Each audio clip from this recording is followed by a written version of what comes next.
Good morning, જય શ્રી કૃષ્ણ. તો કેમ છો આપ સૌ? તો નવરાત્રિ તમારી કેવી જાય છે મને જરૂરથી કહેજો. તો આજે અત્યારે વાગી ગયા છે સવારના 10 વાગ્યા છે અને મેં મારો બ્લોગ ચાલુ કરી દીધો છે. તો આ વીક હું આખું વીક ફરાળી વાનગી મૂકવાની છું, તો જોવાનું ભૂલતા નહીં. તો આજે હું એક બહુ સરસ સાબુદાણાની ખીરની રેસીપી તમને આપું છું. તો ચાલો શરૂ કરીએ. તો સાબુદાણાની ખીર બનાવવા માટે મેં અહીંયા પલાળેલા સાબુદાણા લઈ લીધા છે. ત્યારબાદ અહીંયા ખાંડ લીધી છે. જેટલા સાબુદાણા લીધા એટલી જ મેં ખાંડ લીધી છે. ત્યારબાદ અહીંયા કાજુ અને બદામનો ભૂકો લઈ લીધો છે અને થોડીક આખી બદામ લીધી છે અને અડધી કતરણ લીધી છે. તો સૌથી પહેલાં અહીંયા મેં એક તપેલીમાં દૂધને ઉકળવા મૂકી દીધું છે. તો આ મેં 1.5 લીટર દૂધ લીધું છે. તો દૂધને એકદમ સરસ રીતે ઉકળવા દેવાનું છે. તો દૂધ ઉકળે ત્યાં સુધીમાં આપણે બીજી બાજુ એક કઢાઈમાં આપણે ઘીમાં બદામને સાતળી લેવાની. તમે પલાળેલી લઈ શકો છો, પણ આવી રીતે એનો ટેસ્ટ બહુ સરસ આવે છે અને બદામ ફૂલી પણ જાય છે માટે. તો હવે બદામ સતળાઈ ગઈ છે.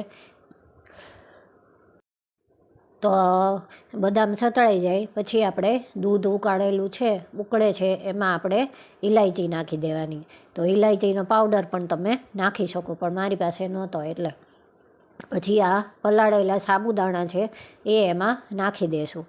એટલે દૂધ ઉકળતું હોય ત્યારે જ નાખી દેવાના, એટલે સાબુદાણા પણ એકદમ સરસ રીતે બફાઈ જાય. ત્યારબાદ આ ખાંડ નાખી દેશું.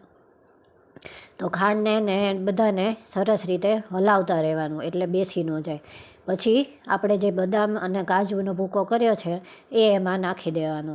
તો આ ભૂકો તમે નાખો ને એનાથી ખીરનો કલર પણ એકદમ સરસ આવે છે, કથ્થાઈ કલરની થઈ જાય છે અને ટેસ્ટ પણ બહુ સરસ આવે છે અને ખીર એકદમ જાડી પણ સરસ થઈ જાય છે. તો હવે આપણે એને દૂધને બરાબર સરખી રીતે ઉકળવા દેવાનું અને ઉકળી જાય પછી છેલ્લે આપણે આ જે ઘીમાં બદામ સાતળી હતી એ નાખી દેવાની. તો બસ હવે આ ફરાળી ખીર એકદમ રેડી છે. તો હવે એને એકદમ ઠરવા દેવાની અને ઠરી જાય પછી આપણે એને ફ્રીજમાં થોડી વાર મૂકી દઈશું.